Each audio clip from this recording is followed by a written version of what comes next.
These tiny birds, the white-breasted sunbirds, have a very special diet.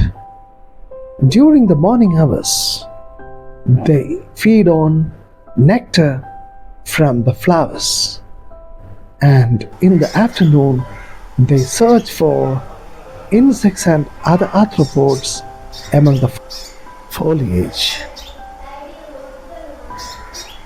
The sugary nectar gives them energy for their survival, and the afternoon diet, insects and arthropods supply them with proteins. Their tiny body is highly maneuverable and fast.